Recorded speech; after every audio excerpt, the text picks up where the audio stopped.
Well, we are live, and the whole lot of us is not here today. So today it's just me and my friend Jimmy, Cardboard Adventures, the guy that can find anything anywhere. He is the soon-to-be, was it flea market bargain guy again, right, when they opened that back up?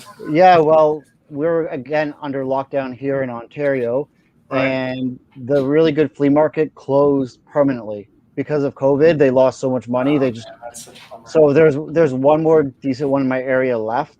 It's still open with like reduced capacities, and there's another good one a couple hours away. But again, I'm just trying to do my part here with not spreading anything any further. So I'm just trying to follow the rules right now, and hopefully I can get back out soon. Yeah, that'd be great. It'd be great, man. Well, fun to have you here. Happy Easter to everybody. We thought we'd do a little Easter Sunday stream, but for different reasons, people are not here. Vinny, his daughter is getting married. Will, he has a child who he is doing Easter stuff with. Cartel, he will be here next week. Miles is working. Who have I forgotten? Ryan is AFK for a while. He'll come back probably when we least suspect it.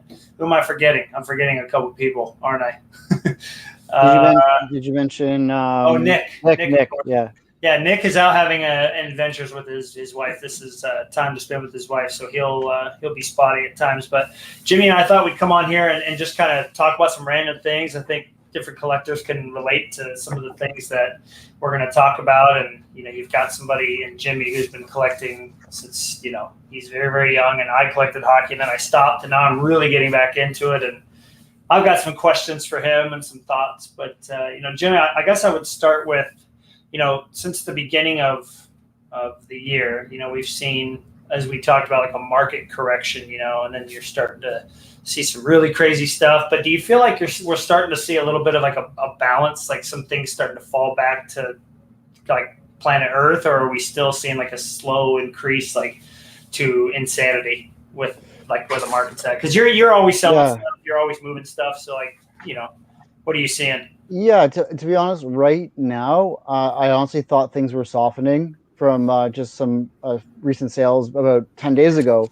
Right. And, sometimes I have multiples of sets or things, and I move it, from week to week, because I might have a few, and then the prices went back up again. So there's, and I sold, like, for example, an 81, 82 tops set, 1 to 66, which has the Gretzky card, Curry rookie card in there. I think Stastny rookie card in there. Again, it's tops, and it's only 66 cards the first part. But I think I got, I sold 2 sets for $29 together, and then the week after I sold 1 set for $39. So it doesn't sound like a lot, but I just noticed generally things keep on fluctuating from week to week, depending on who's looking. I think a lot of it too has to do with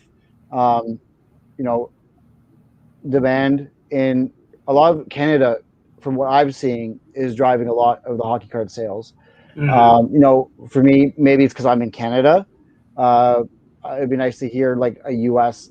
seller saying where they're seeing a lot of their business come from. But for me, it's like Quebec and BC are like the 2 biggest provinces in Canada that, like, I'd say like at least 75% of my stuff is going there. I know Quebec's been hit hard with the pandemic for their lockdowns, and BC's kind of hasn't been too bad, but for whatever reason I do the second most business to any province in Canada there. So to be honest, it just depends from week to week, and I think too with the social presence growing for hockey card collecting, like through Facebook, through Instagram. I don't really do Twitter, but I know it's always been a platform. But I just see so many accounts growing every single week, and it's just crazy how many people are, especially on Facebook, saying I dug up my cards for the first time in 20 years. Right.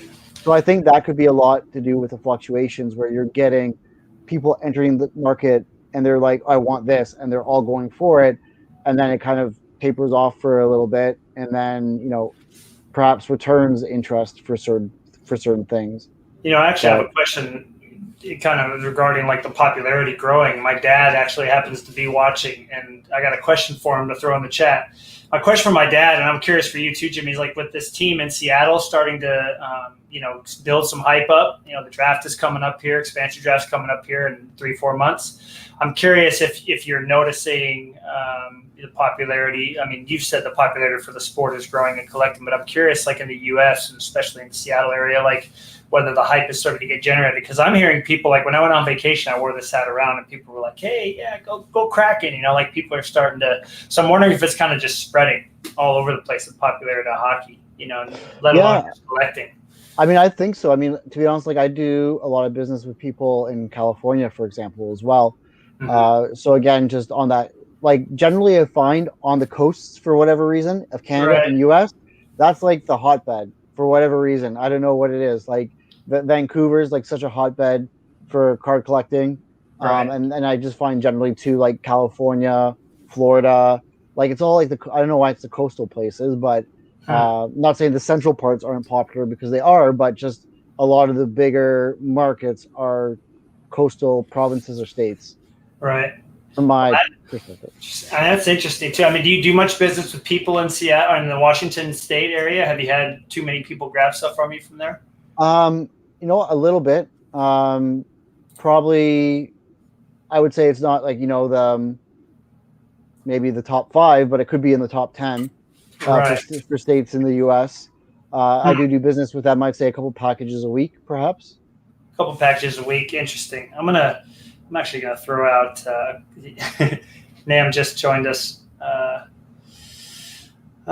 So I mean that's kind of interesting. Of course, me being a big Fleury fan, I'm curious. Like the Vegas, there's got to be people in the Vegas area that are, big collectors. I wonder if it's just their team or if people in those different places, are hockey collectors too, and not just for those players. But, that's interesting. I know. I mean, you were saying on average, how many things do you send out a week? You think? Because you do it on Wednesday, I think. Is your mail day or is it Monday that you send it?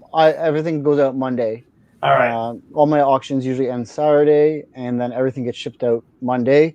Okay. But I just find generally the weekend is the busiest time that people are looking to hobby, to wheel and deal. It's the Monday to Friday crowd. And again, it depends. I mean, I can be as busy as I want it to be, but just being on lockdown with the pandemic and having a family, obviously want to spend as much time with them as I can because I wouldn't get this opportunity normally where normally I'm working 5 days a week and I got to give 2 days to my family. So I'm just trying to find the balance with it, and I think I'm kind of getting into that sweet spot now where I found a good balance with cards and family. Because at the end of the day, the card collecting it's just a hobby. It's just something we do for fun because we love it and we're passionate about it. But at the end of the day, your family is, your number one, the most important thing. Absolutely. No, I like that you're saying that too, because I think that brings up a really important topic that I see is the intensity of collecting, because it involves so much money nowadays, potentially. It's starting to go with some people in that direction of it being like this intense thing that you have to approach with like 100% of your focus. And it's supposed to be fun. I mean, when my dad got me into collecting, I just liked goalie cards. I didn't care how much they were worth. I didn't care who they were, really. I just thought they looked cool, and I think keeping things simple sometimes is the better approach to it. Like you're saying, like it's not the end all, No, I mean, I think it's just people's competitive nature where they want to be the best or they want to be number one. But I mean, there's a lot of companies out there who are number 2 in the world or 3, and they're happy. They're like, I can't compete with Disney, but I could be number 2 or I could be number 3 compared to them, and I can be happy in that like market position. But it's the same for me. It's just like, I don't know, man. Like just the competitive side of the hobby can just eat away at you and change you. And again, like I think, especially with social media, like the way you interact with collectors is like it's a platform for you and who you are as a person. So again, you want to be projecting those values that are important to you in card collecting, or whatever it is that you enjoy in life. Like you're putting yourself out there, your thoughts, your feelings, like a lot about you, and you don't want it to be negative. Absolutely. No, that's super important to me, to keep the negativity out of it,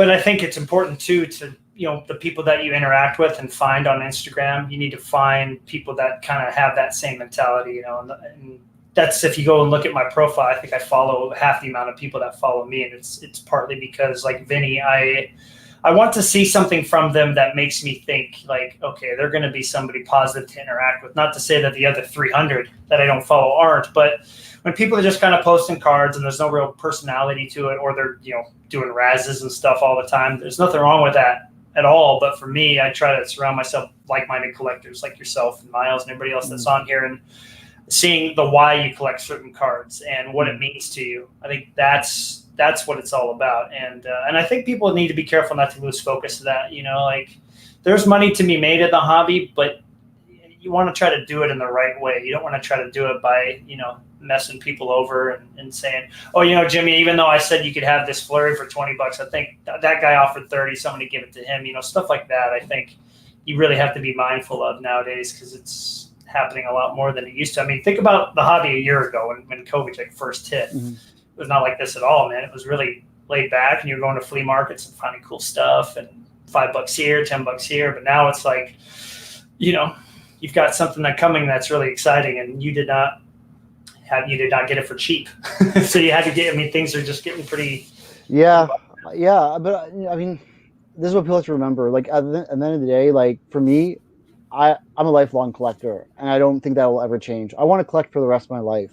And mm-hmm. So, like, for me, my reputation is number one, because I think this hobby, like, now with it being so, like, social media heavy, like, on a platform, if you screw people over, they will learn your name, and you will be like blackbarred and banned from all these places, and people won't deal with you. It will spread your name, and you'll just, at the end of the day, you're just, shooting yourself in the foot. So I think, again, it's important to treat people the way that you wish to be treated. I feel like for me, my experience in the hobby was just very humbling, because I was collecting 90s stuff when it wasn't cool or popular. And I definitely got, in a sense, like, made fun of a lot, put down. People didn't really support or encourage. It was just being like, oh, like, why are you collecting that? Like, that's garbage. I remember that, yeah. So for me, it was just like, I built my collection like the hard way, one step at a time, with very little help. And whenever I did get help, like, I remember those people. And it could be like 10 or 15 years. Like, I had one guy, he knew I love Kirk McLean, and he said, hey, man, I'm going to a signing. I have these extra cards. Which card would you like? And so he actually got the card signed for me. Kirk McLean made it out to my name. It says, to Jimmy. It's just a cool card that I have, and I absolutely love it. I had another guy when I was building the 68, 69 OPG set. There's all these all-star players at the end, like Gordie Howe, Bobby Orr. He's like, I got some lower grade copies, but here's the last 20 cards you need. I'm only going to charge you. It was like $50 or something cheap. Wow, that's awesome. So to be honest, like, those were the two nicest things that someone did for me. I think there was another guy helped me finish the set, but that, for the three nice people that did something for me, there were hundreds who made fun of me, put me down. Like, I was insulted by some of the largest companies in Canada, because they just saw me as this young kid with probably not much money, and they treated me like garbage. That's terrible. And I had one guy call me dense to my face, like, one of the biggest card companies in Canada. I remember I was looking for a Glenn Hall rookie card, and I said, hey, man, like, do you got anything in like a 4 or a 5? Because they were all graded. He's like, oh, just down there somewhere, down there. I'm like, okay, like, I looked, I didn't see it. Can you just point me where that card is? And then he said, are you dense? I said, it's down there. So I was so offended. I was like, man, is this how you're going to do business with people? Like, I'm never going to buy from you ever again. So, like, I always remember that every time. Like, even when I feel like someone might be being, like, disrespectful towards me because I won't sell something at the price they want, I still try to show them the courtesy and respect back. And I remember how it felt to be treated that way. So that's why, like, I love building relationships with people that I sell to, because, I try to think about the way that I want to be treated. And for me, at the end of the day, it's not about the dollar. It's like, okay, like, I have a stack of this Corey Hirsch collection that I used to like. It doesn't mean anything to me anymore. Oh, this guy's collecting Corey Hirsch. Sure, I'll sell this for you for dirt cheap because you'll enjoy it.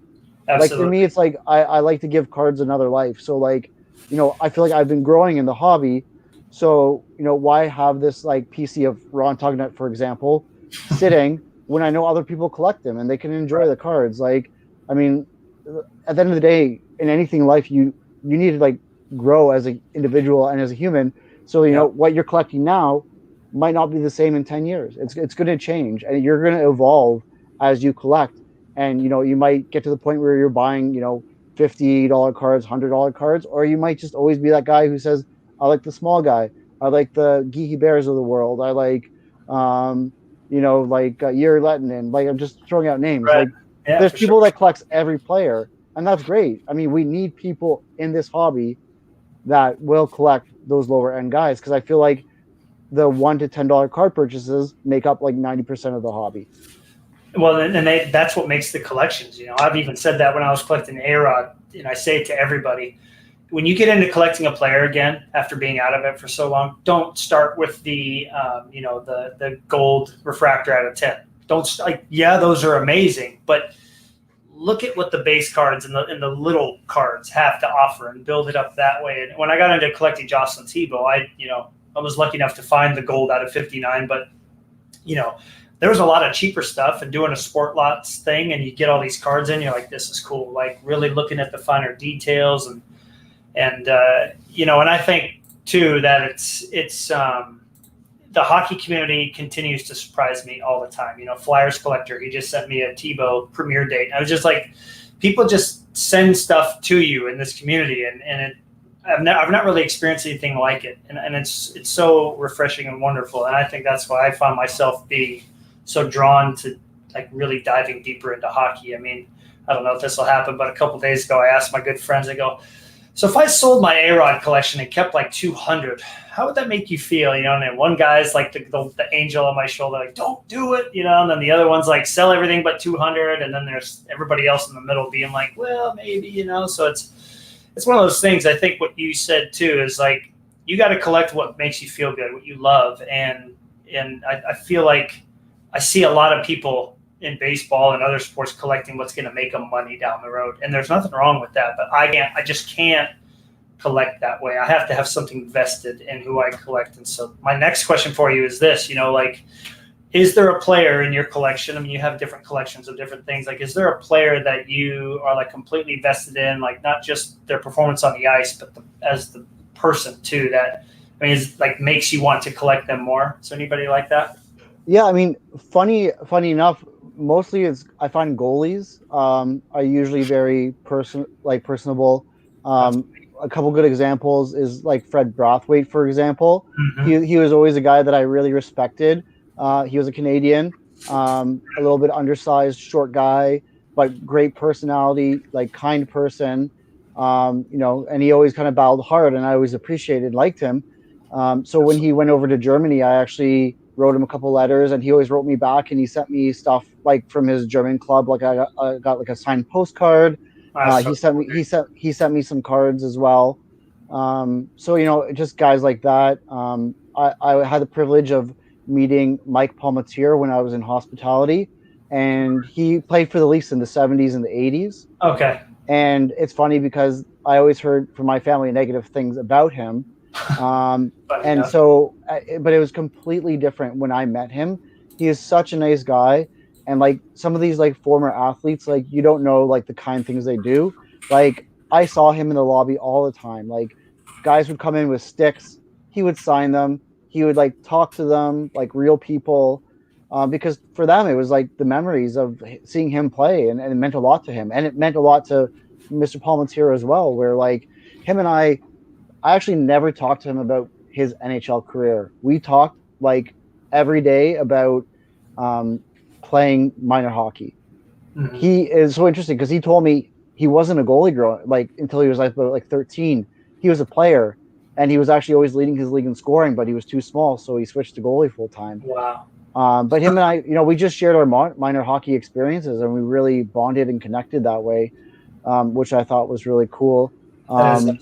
Yeah, and another great guy is I love Tommy Soderstrom from the 90s, like the no tape on the blade, the Joe for bucket, the white pads. I wrote him a letter in Sweden, and he wrote me back. I asked him a bunch of questions. He answered all of them. He sent me like all this like Swedish sign stuff that he had. Sent extra cards. Like the nicest guy. Like That's so awesome. cool. Yeah. I love asking questions to players. Hmm. And I love it. Like I'd say 9 times out of 10, they will not answer questions. But for me, I always like to know, especially for the guys who only played 5 or 6 years or one game or whatever. I always like to know, hey, like, did it have an impact in your life? Like, did you keep anything from the game? And Hmm. it's so cool to hear the whole side, the whole story. Sometimes guys are bitter about it. Sometimes they're like so grateful they had the opportunity. Some are like, hey, it was just a game. Like, it's so interesting to me to hear about those other guys who, they were there, not for very long. They weren't superstars, but I like to hear their side because you don't hear it very often, especially like for '90s players where social media wasn't huge or the internet wasn't really developed till the later '90s. You didn't Hmm. really get to hear a lot about players and their personality and their battles and their struggles other than the hockey news. Did So you it's ever get to ask any of those guys? Sorry, did you ever get to ask yeah. any of them what they thought about having cards of themselves? Because I always feel like that is something as a collector, you think about as a kid. You always thought about like, what if I was on a hockey card? And here's Tommy Soderstrom, who was interviewed on the what's the name of the YouTube channel? The guy that's got that amazing goalie museum.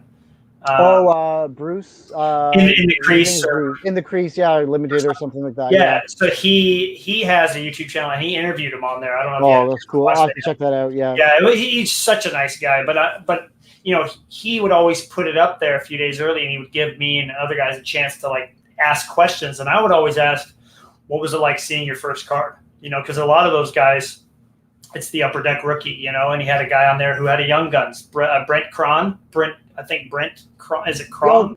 yeah, Can Brent KH Cannon. played one game.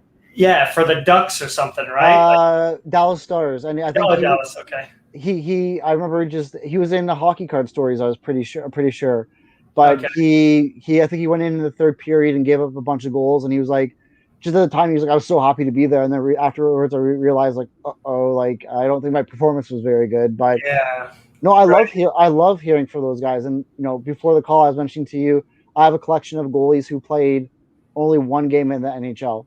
That's awesome. Um, I love that, and I love looking through cards and looking in the backgrounds and finding guys who never got a card, but they're Hmm. there, they're in the background. Yeah, So for me, those guys. I look up to those guys. Like you were there, even if you sat on the bench, you were the backup. You never got in the game. Doesn't matter. You're practiced with the team. You're with the team. To me, you're an NHLer, and a lot of those guys have great stories, like how hard they had to work to get there. Like right, they didn't have everything handed to them. Like mommy and daddy didn't have lots of money. It, right. it all it all came down to them and their desire to get it to the game's highest level. And people can laugh. Hey, you sat on the bench. You never got in a game. Well, that's probably like for goalies, like what, like such a small percentage actually get to the NHL. Like your Right. percentage as a goalie to get to the NHL is probably like 0.00002% or something Yeah. ridiculous. Like Especially the goalies, you know what I mean? Like that's why I have that Young Guns goalie set, like the master set, because there's so many. Of course, you got the Fleury and Carey Price, and Freddie Anderson and Vasilevsky and all those great players, but there's no, all the guys that never played in the NHL or played in a preseason game. I mean, the only one that needs one that doesn't have one is Mignon Rayom. That would be the coolest Young Guns ever. But oh dude, I'd buy that in a second. uh, yeah, for sure, right off the bat. But like, there's a lot of goalies in there that never had a chance to step in there, and it was really cool to learn about those guys in that way. So I'm with you, man. I think that's why that set's so much fun. And I know, Jakob, he's the same way with his Young Guns. He always is talking about guys like Leland Irving. He's a guy that I would love to just have the chance to meet, or Danny Oh Taylor, yeah. the first UK-born goalie to ever play in the NHL. He's got a great mask, great setup.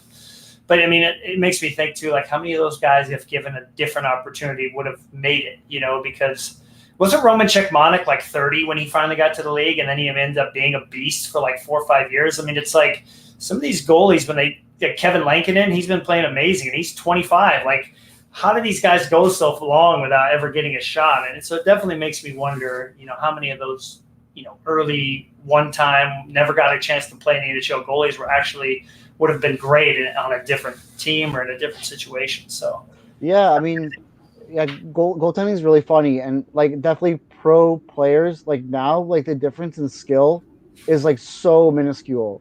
Like I right, feel like again, like you have a guy like I don't know, Carey Price, for example, like, and there's other guys like Zach Fucale, who was like a huge prospect for the Habs.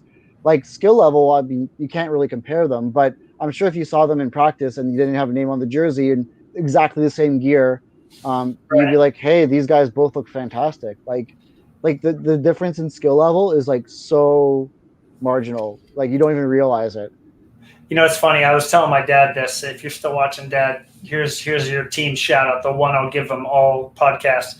He loves the Lightning, and ever since I started getting back into it, when I got on Instagram in the middle of you guys, I really dedicated myself to like watching the game and understanding it like I do basketball. It's been my sport since I was like 7 years old, 8 years old. But when I'm watching Andrei Vasilevsky play in net, I see him get to saves, get to pucks that no other goalies I'm watching are. Like obviously, I watch him a lot against the Hurricanes, so I'm seeing Nedeljkovic and Reimer and Mrazek play, and there's just saves where I'm like, how does he get there? Like how he's such a big guy, he's a big strong guy like Freddie Anderson, and he gets to everything, man. And so when you score on a guy like that, Carey Price's defense lets them down sometimes, but they're getting better. But it's really interesting to see the skill level difference there and how he's able to get there when other goalies can't. And before you get going, I figured I'd pull in a guest. So, what's up, man? How you doing? Oh yes, Hey, name. how's it going, guys?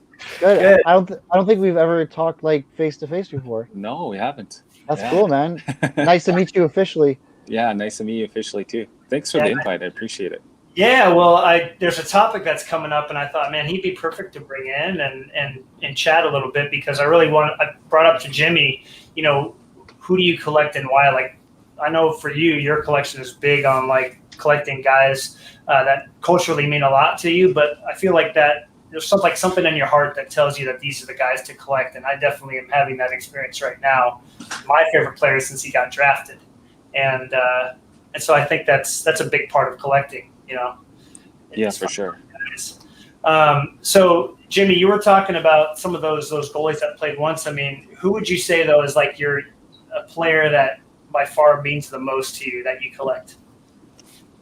Oh, out of the one game goalies? Not everybody though. Your entire collection. Who do you pick? Well, I mean, Felix Potvin's always been my favorite goalie. Just being a Leafs fan as a kid, it was my first year playing hockey, 92, 93 myself. And it was the first year I like really followed hockey, and the Leafs have been always garbage for a long time. And then this young kid comes up from the minors and just totally starts dominating. Like he led the league in goals against average that year.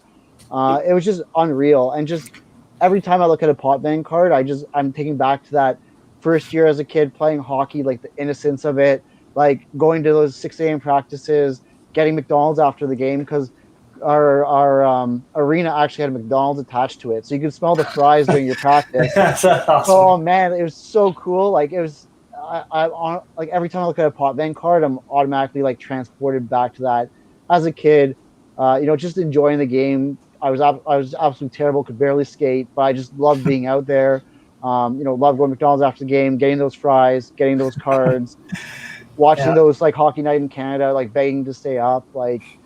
Oh man, like great memories for me. And so I'm guessing when you look at a lot of those cards, like you're saying, it just continually brings those memories back. Yeah, I'm with you, man. What about you, Nam? I mean, you collect a wide variety of players, but I mean, do you have a similar connection like Jimmy does? Oh well, I don't know. Like I guess from when I was a kid. Yeah. Man, I don't know. Like when I was a kid, I collected everything. I just tried to open as many packs as I could. And like during that era, like I remember when Potvin came in and he was like the hot goalie for the Maple Leafs. And because I was a huge Gretzky fan when I was a kid. Like, who wasn't? Yeah. Right. So I followed Gretzky from Edmonton to the LA Kings. I had like LA Kings like gear, like t-shirts, jerseys and stuff. And I remember when they played in the playoffs, and that was a huge series, and like it was so close. And I remember going to school and talking to my friends about the game the night before, and some of my friends were Leafs fans, and we were kind of like arguing about it and stuff. But it was a great time. But as far as like when I was growing up, like I honestly like I the way I'm connected to cards right now is different than when I was a kid, and I could be like because I'm older, like I'm grown up now and stuff, and like just the way I view things. But when I was a kid, like I was honestly like I was never as connected to my culture and identity as I am right now. So it was a little different in collecting for me. And for when I was a kid, I was just trying to collect like everyone that I like thought that was an awesome hockey player, and was like like somebody I saw as a hero. So it was really cool.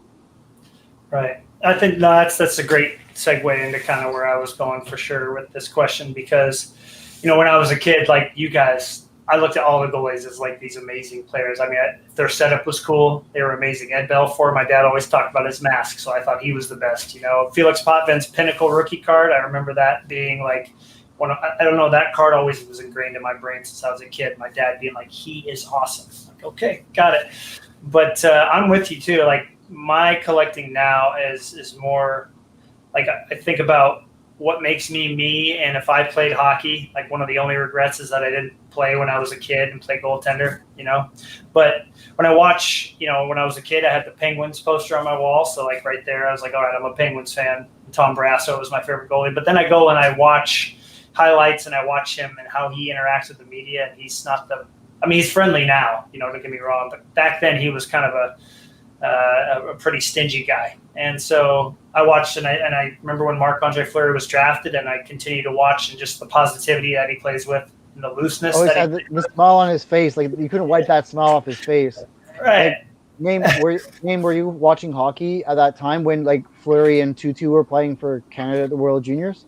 Yeah, I was. I actually watched I watched every World Juniors from like 1991 onward, and I remember watching that specific year because I remember like the few years before, like Canada wasn't doing as good as they should have been in the tournaments and stuff, and that year, like 2003, like I thought they were going to win it all. Like I watched that entire tournament, and it was a crazy time. And I remember everyone was talking about Tutu, like everywhere you went. I know, everywhere. Yeah, it was awesome. He was so good in the World Juniors, man. I mean, he was a great NHL player, but I mean, in the World Juniors, like he could score, he could hit. Like, man, that guy had so much tenacity. Like he was just like relentless. Like, man, like such a good player. Mm-hmm.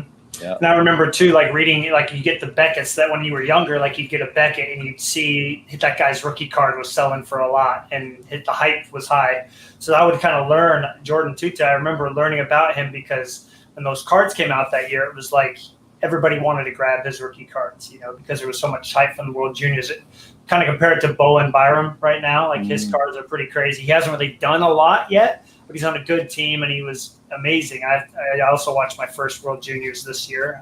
Nice. It was, for my first one, I feel like it was great because the U.S. won, and it was a shutout, which I love to see from a goalie, but it was a really intense game. Like they really battled. And so, yeah, for Fleury, that's the thing, man. Like there's a video I always think of where the puck got deflected, and he takes the paddle, and flicks it, smacks it over the back of the net, and then the play stops, and he's smiling because he knows he did something completely ridiculous, but it was amazing. And I think if I were to have had the chance to play, I would have definitely tried to approach the game in a fun way, because I play the best basketball when I'm having fun, not when I'm being like super intense. So for that reason, and him being on my favorite team, I've really had this like resurgence of wanting to collect a player that I kind of have a connection with, rather than, I'm just going to collect this guy because he's popular, and I think that's where I wanted to bring you in, because I think now that you're an adult, and Jimmy, I know is the same way, because we've talked about this, like we get more out of collecting all cards of guys that we have a connection with, instead of like, let me buy all these young guns because they're going to be expensive in the future, Yeah, for sure. And yeah, I've always liked Fleury too. I've loved watching him play and like seeing all his success, and like I didn't like how he was treated in the end in Pittsburgh. I didn't think they did him right. So I'm happy he's doing good in Vegas. So good for you. Yeah. Well, I actually, it was funny. I was watching the game and they lost 2-1 yesterday, and and it's just fun to really be vested into a player and watch, every single chance they get to save a puck and break down like, okay, he gave up a goal, understand why it happened. Is it his fault? Is it the defense? So it's been fun. I think I follow the game closer than I ever have. It definitely makes it a little bit better. But that's what collecting's all about, man. I mean, I can't imagine collecting any other way. Collecting like guys that you love to watch. I mean, what about you, Jimmy? Is there anybody right now that you're like, I love watching this dude play, that's playing currently? Jack Campbell for the Leafs right now, man. He's been like money. I think he's like 8-0 right now on the season. It just like his athleticism is like off the charts, man. Like I saw him play a little bit in the past, and I don't know if it's just confidence now, but he looks great out there. Like I mean, I'd love to watch other teams, but with maybe you'd understand this, but we're having a young kid at home, it's definitely tough to find some free time for hockey. Usually I'm catching the third period by the time my daughter's going down. But I do enjoy watching the Leafs. So they're actually winning for once, which is nice. I've always liked Marner. Matthews is looking good this year. I always like Jonathan Quick on the Kings. I just like he's so different because most of the goalies now are so robotic and all look the same in style. But I always feel like Quick is like kind of like a hybrid butterfly / not flopper, but he's just so flexible and athletic. And there's actually been rumors about the Leafs picking him up, but I don't know now with Campbell. But if Freddie's injury questions, there's potential the Leafs could be getting Quick. So that would definitely be interesting. I mean, I used to follow Marc-Andre Fleury a lot and just kind of lost touch with that once I kind of got busier with life. But I was always a Fleury fan, especially from the World Juniors, and I just loved, like you said, like the positive energy and those yellow pads, man. That setup was like just phenomenal, man. It was awesome. I heard that he quit using them because he was talking to like a sports psychologist about different things and just kind of understanding what the other players are thinking when they're trying to score on them. I mean, any little edge you could get, and it was she goes, those yellow pads are easy to see, so maybe give them something that's not easy to see so you can kind of hide the areas of the net you're covering, so you switch to white pads. Yeah, that's why most of the goalies do the white pads, because there is actually apparently some statistics showing that white pads, there's a benefit to wearing them as a goalie. Right. It's for me, like goaltending is not the same the way it is as it was in the 90s, where you had all these unique styles and how they played. Now it's like they're all playing the same butterfly. All their gear looks exactly the same. Their helmets are like graffiti art instead of having like, a more of a team type focus, which I mean, I do appreciate some of the artists, like they do some phenomenal work. But for me, I don't know, maybe it's because I grew up like with like the 90s being like my main, go-to for hockey. And actually just, I love like the Harrison Mass, Don Strauss. Like, I love those guys. Like, those guys are just fantastic and wonderful human beings. Like, great guys. Right. Well, I got a question since you mentioned the 90s that I'm glad we got a couple people to talk about here. Now that I'm collecting Fleury, I tend to I'm gravitating towards a lot of modern stuff right now, right? And I know that both of you pick up a mix of both, right? You'll grab some cool 90s cards of your favorite rookies, goldies, whatever, but you're also grabbing some stuff from now. So I think we all three are we have our hands in on both sides of the 90s and modern. I mean, do you have a preference? I mean, obviously we know that the 90s are unique as compared, but I mean, what do you think are the positives to both? Because I look at, the 90s inserts from Jocelyn Thibault, and then I'm looking at Marc-Andre Fleury cards, which are way different, but they also have their appeal. So, Name, I'll start with you. I mean, you collect all over the place, which I think is great. I mean, do you have a preference, or do you have something that you like about both? Honestly, like right now, I'm kind of like on this thing where I'm like picking up parallels of rookie cards, and I find like more like the modern cards have a lot like more variations. Right. I wish like there was more players that I collected in the 90s that would have like number stamped cards so I could get them in my collection, but it's really tough. Like Alfie Michaud has a few from Prism, Pacific Prism, which are really awesome. I would love to have. but it like for where my collection is focused right now, like some of my like the projects I'm working on, modern seems to be working a lot better for that, and like I'm able to keep my collecting going with a focus on having like parallels in my collection, as far as the rookies go.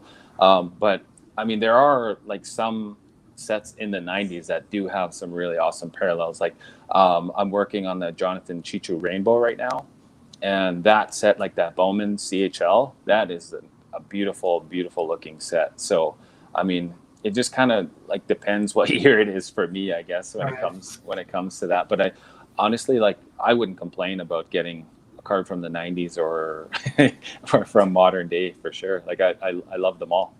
Right. Jamie, what about you, man? Are you kind of on the same boat? I mean, I agree with him. Like, if Fleury has a card in whatever set and it looks cool, yeah, gonna go for it. Yeah, I mean, I think I've been diving into modern cards more than I ever have in a long time. I mean, there's a lot out there, which is nice. There's a lot more variety, and it's nice to see the players that you liked collecting, years back, still getting cards. Right. That's the benefit. Again, like with someone like Felix Potvin, he's not getting too many cards produced. Usually, it's like artifacts, and some of the nicer cards are quite pricey, unless you're going for like there's the base parallels. Right. But for me, base parallels like don't excite me all that much. Just being honest. Right. Unless it's like a refractor, for example. A refractor is always nice, shiny. Yes, it is. But something like artifacts, like for me, is just like, okay, I like the patches and artifacts, but the base parallels don't really do much for me. They messed up that set this year, man. That green, come on, fellas. Yeah, it's crazy. They even had pink this year too, which is crazy. Like, I know. Yeah, I know. It has been good in the past. Like I remember there was a set right where there was like clouds in the background and it made them look like they were these like gods in the heavens or something. It was like, oh, okay, that's interesting, different. But that green set, they ain't digging it. But there's a lot to offer, right, Jimmy? I mean, there's so much variety now.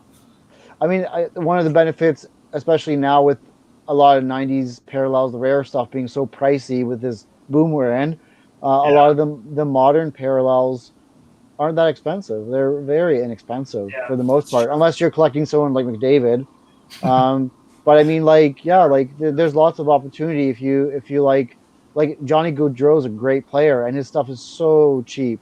Like, it's unbelievable how cheap his stuff is. He needs to get on a better team. He needs to get traded to Tampa or Pittsburgh or somebody where there's a big market where he can really showcase his skills. Because Calgary that team just is not. Unfortunately, but it's just not a hobby hotbed. I mean, you could disagree with me, but I mean, someone like a guy who put up 90 points and who like usually gets at least 60 points a season, his rookie card, his young gun should be more than $40. Like, in my opinion, like if he played for Chicago, that would be like $100 card, maybe more. Sure.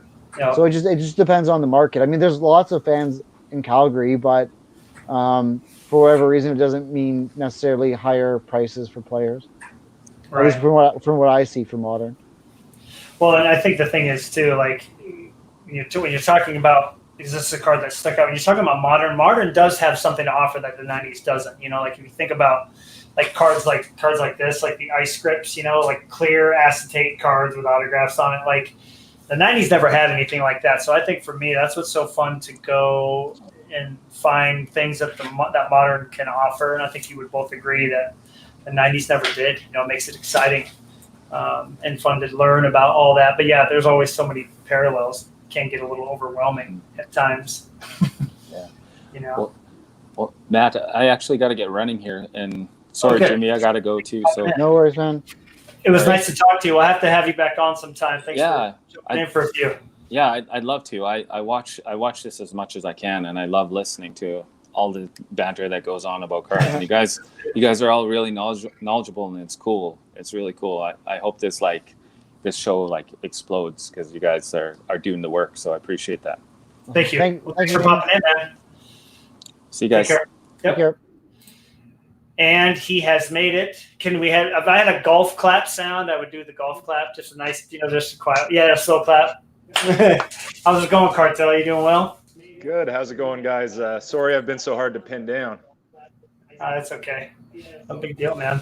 I hear a bit of an echo. Do you have us in the background going on? Oh, you know what? Sorry about Yeah. that. Yeah, I had volume on. I apologize. Oh, no worries. Cool. Well, glad you can make it. Well, we were just in the middle of like talking about. I mean, maybe we can hear from you too. I mean, I know you collect a little bit different, but I mean, do you feel like you collect anybody, or there's a player, or maybe even a team that you like personally vested in, and that's why you enjoy collecting them? I mean, I'm guessing the Leafs, right? That's got to be. Yeah, like traditionally it's been the Leafs, but there's like phases too. Like the last, I would say, like last 5-10 years, I've been pretty heavily into the Blues, and That's right. I kind of like them. There's some links to the Leafs as well, like Doug Gilmour, and there's just like there are a lot of great players that even Gretzky had his little cup of coffee with the Blues. So, Right.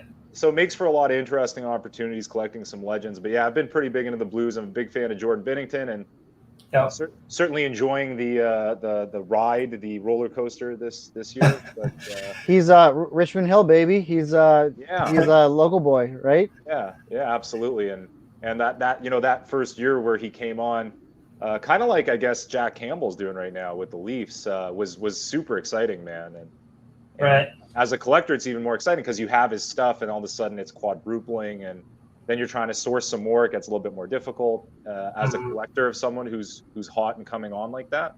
That was exciting.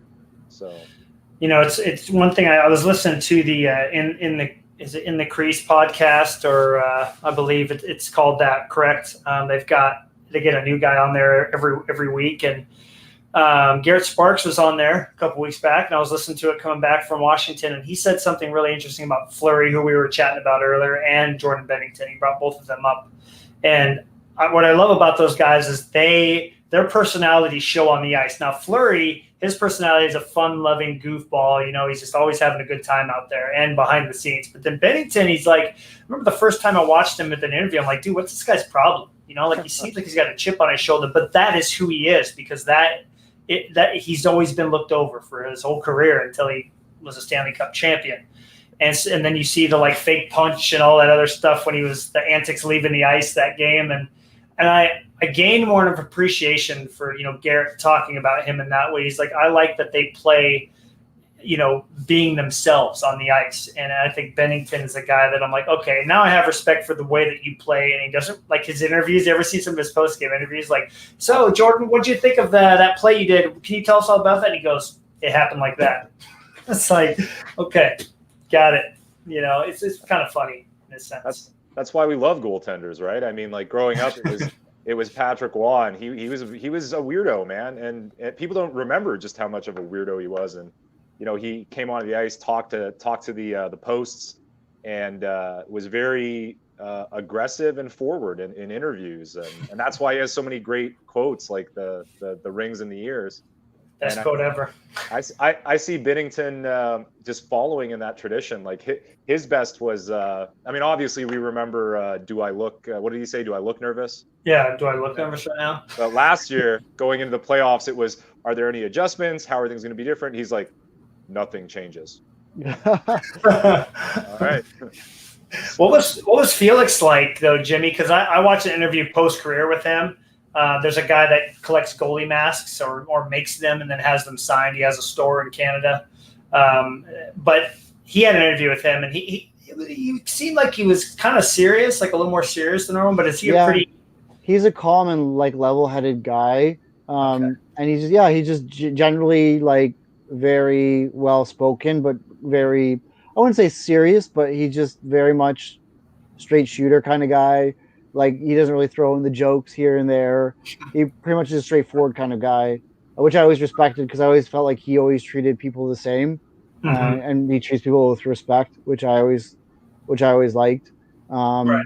But I think being a pro athlete, especially for a team like Toronto, one of the biggest hockey markets, it's important to be level-headed, especially with the media, because a guy like Phil, who like the fans kind of loved, but the media hated because he was sarcastic and. He didn't like giving the interviews, and he just kind of played around. So that's definitely a benefit in a hockey market like Toronto. Right. I feel like the hockey players, after being, I've been a basketball fan for so long and watched all those interviews, and Russell Westbrook, he's one of the best because he's just like completely like terrible to the media at times. But I look at hockey and I feel like those players, there's more personality there. All the NBA and NFL guys, they just kind of like look at Bill Belichick. They're like robotic in interviews, but the hockey guys tend to have more personality. They're more personable with the fans and with the media. Like I feel like it's different in that sense, and that's why I've found myself gravitating towards it so much lately. And just like Nam was talking about, like as we grow up, we look at the sport and these players in a completely different way as we did when we were a kid. And like a guy like Bennington, his personality probably Cartel wouldn't have really appealed to you at all growing up, and now you look at him and you're like, okay, I like the uniqueness of this guy, and toughness that he displays. And so, yeah, it's been a lot of fun kind of discovering that again. Well, it's an interesting perspective, because some people would say that one of the issues in the past, say, 5 years or so, has been not enough personality. And I think there's been times that the NHL almost kind of wanted to push back on anyone. I mean, the issue of like, what's too much of a selly, and what's too much of a pushback while you're on the ice. But it's important, because I associate that with hockey, having grown up in an era of colorful personalities. I feel like that's something like baseball this year is going to be trying to take advantage of. They have a lot of young superstars like Tatis and Soto and Acuna that have like a lot of character and personality, and you need that. You need that for your sport. In my personal opinion, you need less politics. You need less robotic behavior, like you mentioned. You need more personality, and you need something that will endear people to the game and get them watching. You need Ovechkin out there treating the stick like it's on fire. we need moments like that, and if people show bursts of that, the NHL should not, try to push back on that with any, reprimanding anyone or anything like that. I want to see big celebrations. I want, obviously keeping it respectful, but you want to see guys put out some personality. I think it's getting better, but we want to keep it going that way.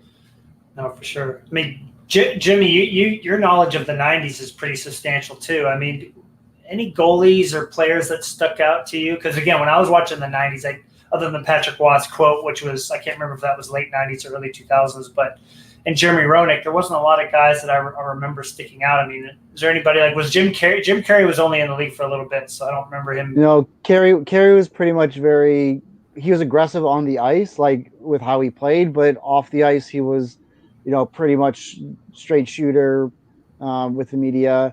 I was like Ron Hextall, like lots of he had so much personality on the ice, but not so much off it. And that's what a lot of teammates have said, that like on the ice he was like the most fiery competitor, but off the ice he was like the nicest guy. Right. So like I always, as a kid, I loved seeing Hextall and just clocking guys with his blocker, and like man, I love that. But yeah, personality wise, it was Patrick Waugh was the one guy where everyone's like, okay, this guy's a little bit kooky. But in Montreal, they loved it. They absolutely adored him until the end there, which didn't end too well. But I'm just trying to think back through all like the big goalies in the '90s, and I can't think of anyone who was like in the media who was like super, super flashy. I don't know, Cartel, if you can think of someone. Well, I mean, the first thing I think of is just like even the rivalries and like the Wings and the Avs. Like that was must-see hockey. And even the goaltenders, even Chris Osgood was willing to jump in and give us some unforgettable moments. So yeah, I mean, it was definitely there. Jimmy's kind of hinting at it, because Hextall I kind of more associate to the late 80s, early 90s.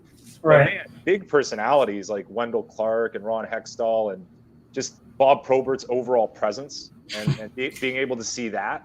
And there were still guys skating around with like giant mustaches and no. Ty Domi's one that comes to mind. Some of his antics on the ice. Oh yeah, Domi for sure. I mean, that was also the 90s was also an era of the Enforcer. Now let me throw it back at you guys. Weren't there some sets that kind of paid homage to the Enforcers in the 90s? I mean, well, Leaf did one like more modern, right? Wasn't there? Yeah, in the game Enforcers, there was two series, which was fantastic. But there you go. In the 90s. I'm just trying to think of any insert sets. Oh yeah, there was like Score, Check It, which was devoted to them, more about hitting. because obviously you can't put blood and fighting on a card. But score check it was very popular, and they did that from 94 to 98. Yeah. And there was like gifted grinders. Yeah, there was an So appreciation. yeah, absolutely, yeah.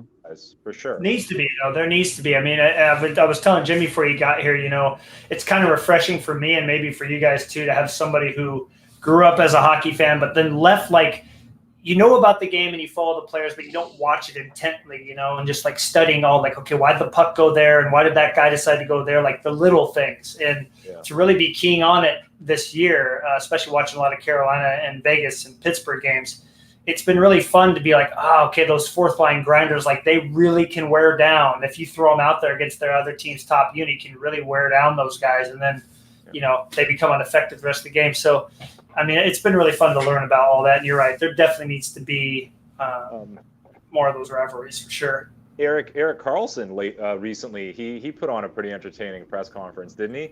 And I think I've also seen, I mean, I don't know if you guys watch a lot of Leaf stuff or like Leafs press conferences, but there's been some antics from like Marner and Matthews and how they interact with the media, which is like a commentary on Toronto media in itself. Mm-hmm. And the pressure, but there's been some interesting stuff going on. There's been some personality coming out, and right, it's a good thing.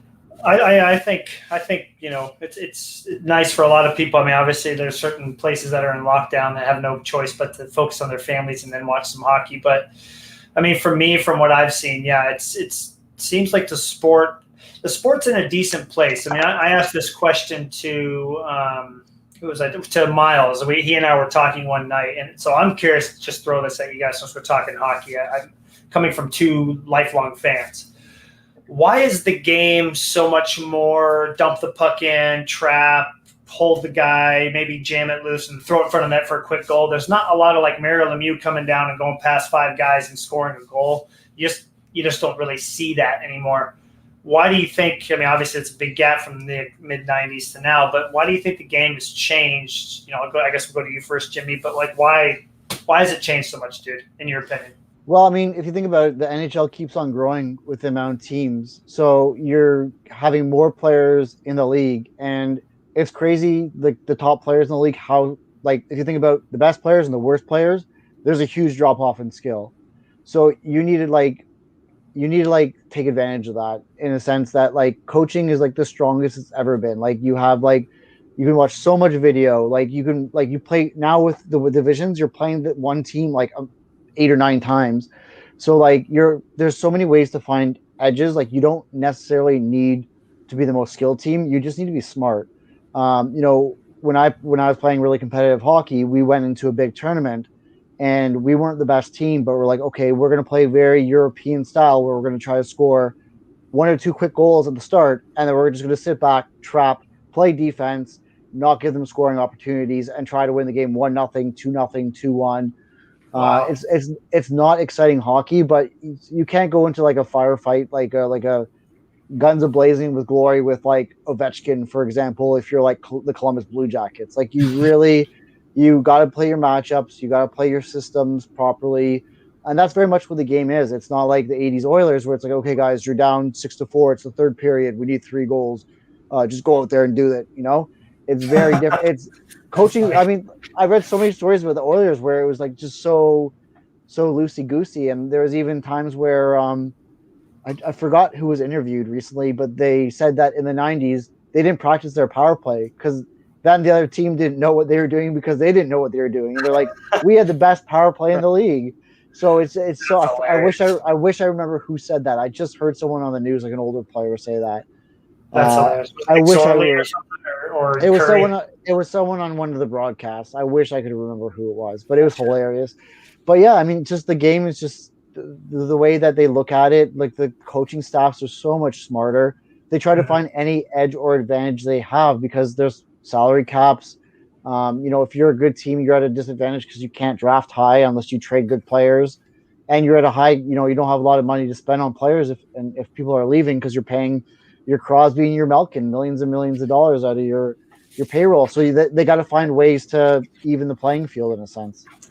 And Cartel, you too. I mean, you see the game has changed so much too. I mean, beyond what Jimmy has said, do you feel like there's other factors too that are leading to such a like? I feel like there's never like a team that's good might stay good, but they're never going to be like the best team in the division 5 years in a row because all that people get better draft picks and everything. So do you feel like the game's in a better place now than it ever was? Or I mean, there's more parity in the league. I look at the standings right now. Everything's really tight. I think that kind of lends itself to not. I mean, it could potentially be damaging to try to play too much of an offensive game, especially if you're lacking in other areas. And it's kind of like it's.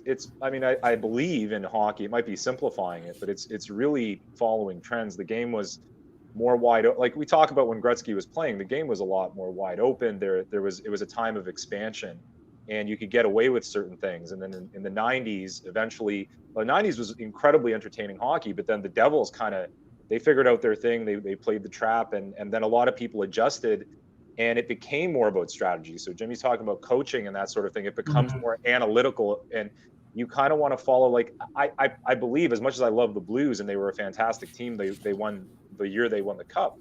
But you could kind of build a team like that. You can kind of strategize, and you don't need to rely on. They didn't have.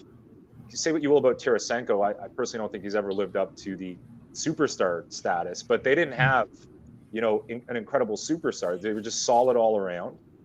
Tampa Bay is an example of, just like a machine, but I don't know if that could be replicated at this point or even going forward. They're the product of what was building. I think we all expected it. We didn't know when it would come, but they might do it again this year, and they probably will because it's just so well built. But I think it's just because it's strategy and people following that lead that will make you successful. That sort of thing. And that's not necessarily a bad thing. It's still fun to watch a strategic game of hockey as it is something that's more wide open. Right. It's definitely been interesting for me watching Pittsburgh, who scores a lot of goals, but sometimes gives up a lot of goals. Carolina, which is kind of more of a grinder team. They really don't score more than 3 or 4. Like that they never cross that threshold. If they score 5 goals a game, it's like, whoa, hold on, but and then Vegas, which is even more of like their power play is terrible. I watched them yesterday, and I was just like, good Lord. I mean, I think they got 2 shots and 3 power plays. I was like, come on, guys. Like, it definitely a lot of differences between the teams. And so you're right. The game has a lot to offer for sure, but it's just, for me, it's really interesting to try to understand, like, okay, why is the team playing like this? Okay, like Jimmy said, you got Kaprizov and that Minnesota Wild team, and they're flying all over the place faster than Vegas by far. So Vegas is in more of like a sit back and just try to stop and feed all those shots into Fleury, and he saving most of them. So it was different, but it's been really enjoyable for me, and that's made collecting more fun for sure because I've learned about the game. Yeah, and I also think like analytics, like how deep analytics wasn't even there in the 90s. Well, I mean, maybe a little bit, but now they're like with their like percentages, like, oh, if you take a shot from here on the power play, your chances of scoring are 5%, but if you set it up here, it's 10%. So they won't, if that 5%, they like, that's why you see on power play sometimes they pass the puck around like 1,000 times. You're like, you could have shot it, but again, they've been told, don't shoot it from there. You're not going to score. So for them, it's all about percentages. Like, they have all these numbers. Like, I don't even follow that stuff. Like, for me, I'm like, I think it's BS. Like, I don't like that crap. Like, for me, it's just like, let these guys play hockey. Like, they're the best in the world. Like, let's see them figure it out for themselves. Like, obviously you need coaching, but let these guys like do what they want to do. I mean, you see some talented players who, like, they're playing like on the third line and their coach says, oh yeah, like, you're just playing defensive. Like, you're not taking chances scoring. Like, frig off. Like, let the guy do their thing. Like, give them some proper ice time to like be successful. Like Lafreniere, like, I feel like, like, take the training wheels off the guy. Let him just do it. Like, give him a chance. Right. I guess that's why back in the day even still we always loved the All-Star game, and I don't know if you guys remember a few years back the World Cup. I was able to go see a few of the games live. That was a ton of fun. That was just literally like training wheels off and just do your thing. Hockey, everyone just flying around. Same with Olympics when the NHL players were allowed to play. That was pretty exciting as well. You got to see superstars do their super things. So yeah, these guys are the best in the world. Just, I understand everybody wants to win and they have these like huge coaching staffs. But you know, at the end of the day, just let the guys play. Like it'd be so much more interesting for the fans. Like, because I mean, there's so many like they study video like crazy, and they know everyone's like habits. They know everything, so it's just like a chess battle basically. Some games, especially like the weaker teams, it's just chess battle back and forth. And you're like, come on, really? Like, the game would be so much interesting if you just let these guys play. Well, I mean, it's funny too with the style of NHL, like a team doing what Buffalo thankfully is done doing. That just you don't see that happen as much. But back in the '90s, I feel like there was teams just getting crushed all the time. Like on a bad team, like they were just bad. You know, Exactly. Yeah. like the Sharks back in the early '90s, like they just got obliterated by everybody. But now even Buffalo has a chance to beat the Flyers or to beat the Penguins. Hopefully that never happens, but they have a chance to beat these teams, and you're like, okay, this is a different game, you know. But I mean, I like it. I like the competitiveness, and it. The very few times when a player makes like a Svechnikov does the thing on the stick and he like flips it in the net or something like that, the lacrosse shot, you're like, oh wow, like those, in my opinion, are even harder to do now. So they really stand out to me. Or when a goalie makes this miraculous save because the players are so accurate with their shots, it's like, all right, this is so for me. I mean, it's. I think the players are better than they've ever been.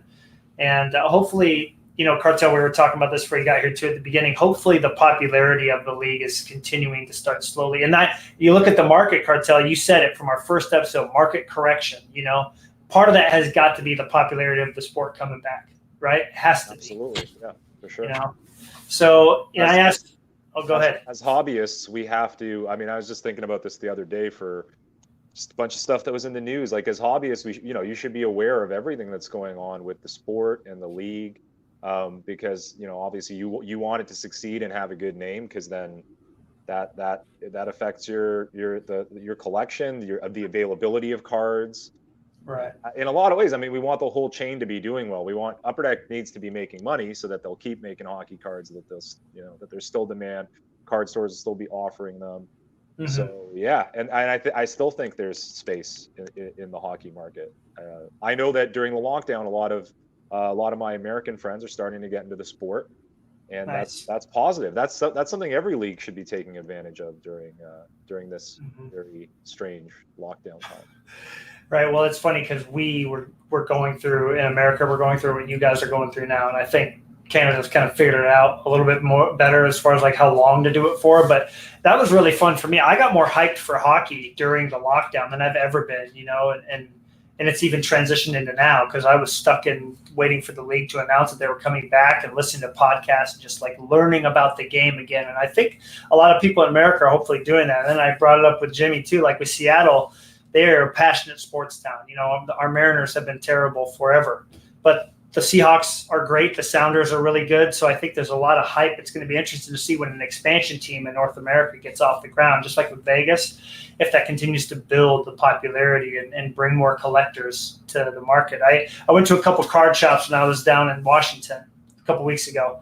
And I went in there, and of course, the first thing I asked for was hockey. And, a lot of them are like, I said, how popular is it here? Like, are there people buying it? And they're like, and both of them basically said, yeah, the people that are buying it are trying to make money off of it, which is like, okay, that's too bad. But hopefully we can transition into more of like collecting because it's fun to learn about these players and, a lot of these amazing, talented players, the goalies with personalities. Hopefully we start seeing, more of that. But I think the market reflects it, doesn't it, fellas? I mean, Jimmy, I think you sell more than anybody I know on eBay. And I think you're seeing more movement in your stuff now than you ever would have prior to this, right? Yeah, because my sweet spot is cards that I sell for $1 to $10. Like that's what my people want.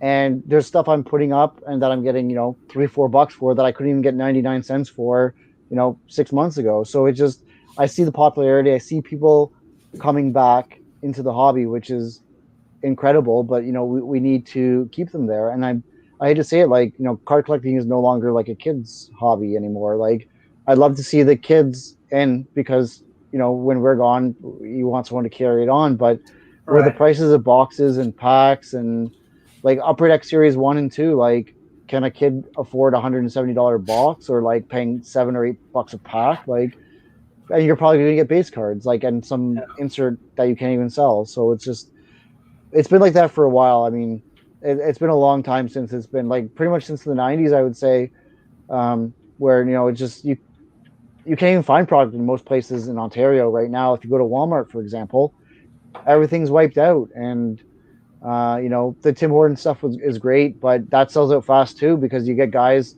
grown men, going and buying boxes and boxes of that stuff. So it just the game's changed so much right now, and it's just important to really find what you enjoy Mhm. and stick to your budgets and don't overspend. And do those unnecessary purchases that are outside your PC because you'll probably regret it. It's like you don't have infinite funds for whatever you're trying to collect. Like for a True. normal person, it's like okay, you might only have $800 a year, for example, and if you spend 500 in a month, then you're down to 300 for the rest of the year. So you really got to pick your spots in this market. That's all I can say. Absolutely. Absolutely. I mean, that makes me think too. I was asked this question yesterday when I was on my baseball podcast, and I first thing that comes to mind, I want you guys to say what it is. How do you enjoy your collections right now, currently? What do you do to enjoy them?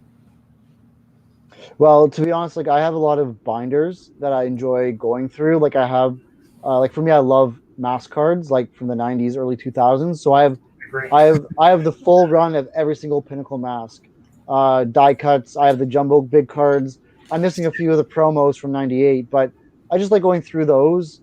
I love going through older sets like the old OPGs, where it'd be like Tim drives a Jeep, or like Ron's a bachelor, or like someone likes to go fishing in the off season. Like they're hilarious. Like those old OPGs. Like I was like I was like half the set says if they're a bachelor or not. It's like are they trying to help the guy get a girl, or like it's funny. I told you I love going through cards, looking in the backgrounds for guys who never got a card. Like just seeing that minor league guy who was up for one game or whatever. Like for me, I can find enjoyment in the hobby like very, very easily. I've also been enjoying sending in some of my favorite cards for grading.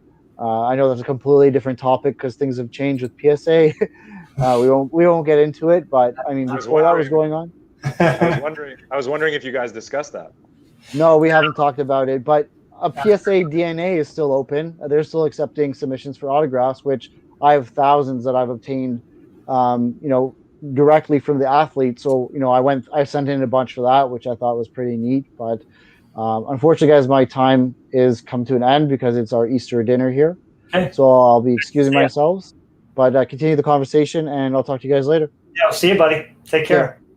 Well, Cartel, you're like your sweet spot is grading currently. I've really enjoyed coming from somebody who doesn't grade, who won't be grading, especially now. I have a couple graded cards, but I don't really look at my collection as like, this could be this. But since that's like right in your sweet spot, I mean, how has that really changed your approach from like 2 years ago? You didn't even think twice about like grabbing that card to send it in grading. It was just what you did, and that's how you had fun collecting it. Has that changed at all now? Well, As far as like as a part of the first question you threw out there in terms of enjoying the collection, I mean that Yeah. it's part of it because it's easy for me because I've got a ton of things at any point if I'm bored or I want to get into the boxes. I'm either going through old sets to first of all it's a weird mental thing for me. I separate the grading from building sets. Like I want to have very nice high end, I call them, sets that Okay. aren't necessarily dependent on grading because they're my sets. Like so they can be easily accessible in terms of flipping through them. What I have been doing recently is I've been organizing them in such a way that you can flip through the keys and the rookies, and then the base and all the '80s OPG sets. You can flip through them. Yeah, if I do find something incredibly exceptional, there is almost like you kind of owe it to yourself and the world to do something about that card. But that's pretty rare occurrence because I'm very happy with like an 86, 87 OPG set that has the typical brutal centering, but it's snow white with sharp corners. That to me is still very appealing. Okay. But I did go into, for example, yesterday I went into my Young Guns boxes, which are just stacks and stacks of Young Guns from 08, 09 all the way up till now. And Okay. there are some players who are, gaining a little momentum, and those are the cards you start to look at. You look at really closely for two things. Number one, first of all, do you want to sell them if you have multiples? And then maybe look at it in terms of grading, because by the way, even if I have a supremely well-conditioned, I'm going to throw names out there, like the other day I pulled out okay, so a few people that are playing really well right now: UC Saros, Donskoy, and Pavel Beknevic. But is it really worth spending the $25 to $75? What is the value going to be, even if it gem mints? And Right. if that doesn't make sense to me, then I'm either holding on to the card or I'm selling the card, and someone else can deal with it if they want to. Right. But obviously, things now are a little bit more difficult because of the overall grading situation. Right. But I've really been put off the past year because I'm sure you've heard about the Upper Deck product. Something I would have done in 15, 16, 16, 17 was buy as much sealed products as possible, open it up, secure the top rookies, and immediately send them in for grading. And now you're seeing cards with rounded corners that have damage coming out of the factory. So there's no guarantee of being able to do that. Right. Purchasing raw cards online is a crapshoot. I always do well in person. So if I'm at a show and I'm able to see the card in my hand, I can evaluate what it is I want to do with that card. Am I just buying it? Am I buying it to grade? Right? Mm-hmm. So it's very different now. Like, there has to be a different strategy now when it comes to grading. As of right now, yeah, everything's at a standstill at PSA, but I have hundreds of cards I'm waiting for. Interesting. So at this point, it's just a waiting game. So, well, for somebody who's like you, who likes to open product and then send the rookies in, get them graded. I mean, that's how you've always enjoyed collecting, along with like opening a Parker's box from 93, 94, 91, 92 or whatever, like kind of mixing it up. I mean, have you changed your approach in any way because of that? Do you appreciate, like you said, the sets a little bit more? Have you just tried to mold, like, okay, I can't do this anymore, so like maybe for somebody else who all they want to do is open up product and grade it, what else? What's the other option? If someone just wants to open up product and grade it, that's a big problem right now, because you're not going to have much fun or success because of all the things that are swirling around that.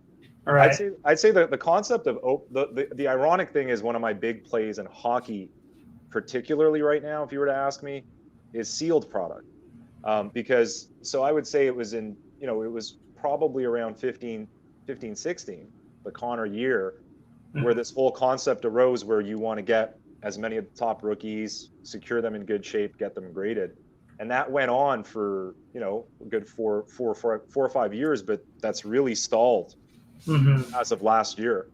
So I found myself buying pre-graded more than ever in 2020. Wow. So that's the option, is, get the card. So if you really want, if you're going to be looking for a Kaprizov or a Stutzel, I don't know how to pronounce the guy's name. I feel like I say Stutzel. Yeah, Tim Stutzel. I feel like I'm saying Schnitzel, or I mean, that would be fun. or Strudel. Yeah, Strudel Schnitzel. But if you want that in a slab, give it I don't know, give it 3-4 months. You'll see them in SGC slabs, BGS slabs, maybe not PSA yet, but just buy it slabbed. That's an option. Yeah, that's something that I'm seeing a lot now too. Like, I have a little stack of Young Guns. I listed a few on eBay last night. Just like, let's put them out there. There's some nice flurries ending in a week or two, and I really want to be able to get them. And I'm getting more messages on eBay. Can I have a closer pic of the front and back? I'm like, dude, I put like a picture that's the size of my computer screen up there. Like, right. Zoom in with your phone. And I mean, like, are you really buying this thinking it's a 10? I think you cannot go. I mean, all of my Young Guns that I bought, I eyed them. If they had a bad corner, I skipped it. All of them are solid 9s, all of them. But that's just because I took the time and I zoomed in. If it wasn't a good picture, I just moved on. Like, the fact that so many people care about that, and I know that you're probably dealing with that too when you sell stuff. I'm like, dude, come on. Yeah, I'm surprised. You are not the only one telling me that. I'm surprised I haven't dealt with that more often. Right. I just as a really pertinent example, I put up a very hot UFC card that is so super condition sensitive. And I had 3 of them, and they all yeah. kind of look the same to me. And by the way, this is a card that I know for a fact can sometimes receive a gem mint, even when visually it doesn't look gem mint. That's how hard it is to secure. I mean, think about 80s OPG. There's plenty of 10s out there, including the Gretzky.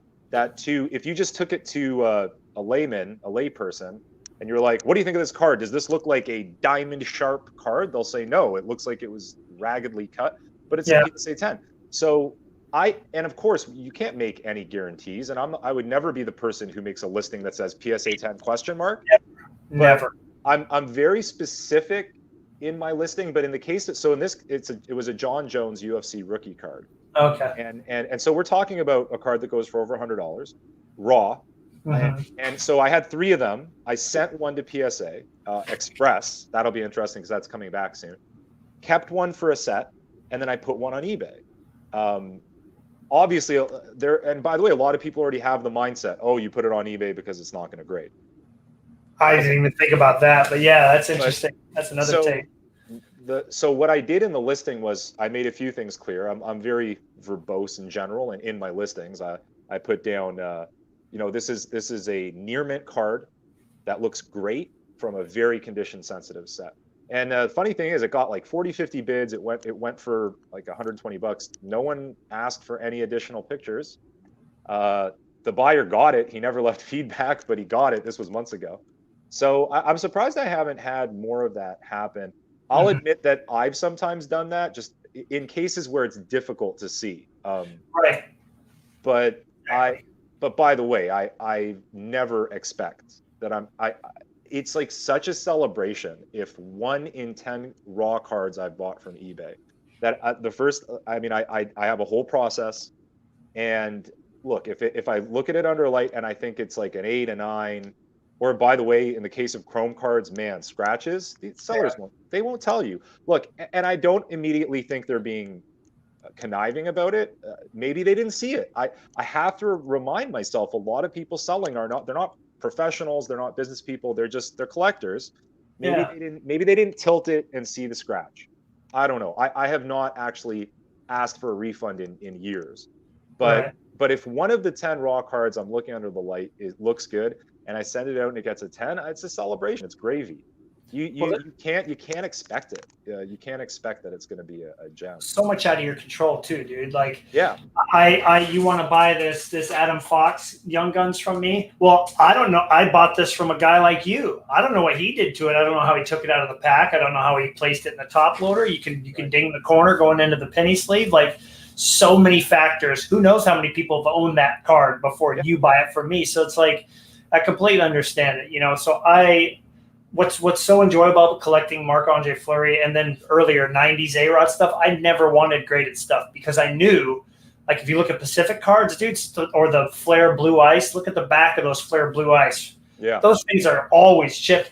That's not why you buy the cards. And so I think the opening product thing is like, it's completely under Upper Decks in your control. You're the only person opening the pack and holding the Fleury Young Guns and then sending it in. I mean, I think it's definitely going to be a lot harder to do that, but I appreciate the process of doing that. I mean, I think there's something to be said for a person doing it like you rather than a person trying to buy it raw online and then hoping it's a 10. Like, come on, man. It's a raw card. Pay for it as such. Not until 10. And I'm happy, like, I like, especially at shows, I buy from people who seem to treat it the way I do, which is to say, like, everything is neatly in a sleeve and a top loader, and if everything is neat and organized, and that's like at least step 1. It's telling me that the person takes care of their cards and cares. So I'm probably more likely to get a good grade out of one of their cards if there's this table where it's all just like all over the place. Some stuff's not even in a holder, or I'm getting the vibe from the person that they're not loving this stuff and obsessing over it like I am. Everything I have. And I've had people come to my tables and they'll pick out they'll pick out a mid-level $20, $30 Young Gun that I just either I'm not on top of it, or B, I haven't had the time to look at it and decide if I want to grade it. They'll buy it and they'll come back and tell me later that it got a good grade. That's awesome. That's cool. I felt really awkward earlier this year because my first ever Instagram trade, and it was a good trade. The guy was a Blackhawks fan, and if he's watching, he knows who he is. He got a bunch of awesome Blackhawks slabs and autographs and patches from me, and one of the cards I got was a Draisaitl and Young Guns, right? And it was a good deal at the time, and it was raw. And he sent me a photo, and I looked at the photo. I'm like, oh, there's because Dre's corners, top left and bottom left, are the ones you want to look at. And I kind of saw what I typically see, and I'm like, it might be a 9. I don't even know if I'm going to grade it. And when I got it from him, it lied around for a while, and then I had an opportunity to be part of a Beckett group sub, and I gave it a go, and it got a gem mint. And I remember I posted it, and he was like, oh man, like I feel terrible. I could have been my gem mint. And I'm just like, look, there's so many factors going on here, you know, like, and if you felt that way, like, I'm not trying to be harsh, but you should have sent it out. And I didn't buy it knowing it was going to be a gem mint. I actually bought it thinking it was going to be a 9. Well, but that's like this.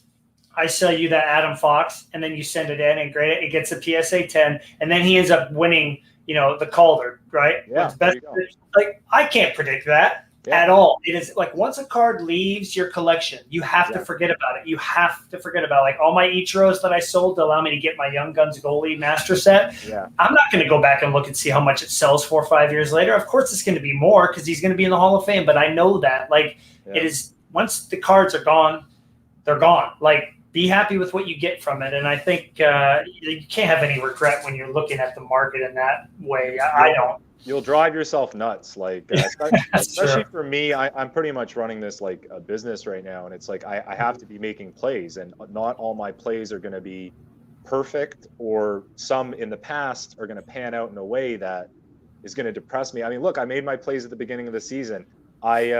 I made some poor decisions when it comes to who I was investing in terms of goaltending and who I was selling. Right. I have to live with that right now. I'm in the same boat. I think I bought 45 Young Guns total.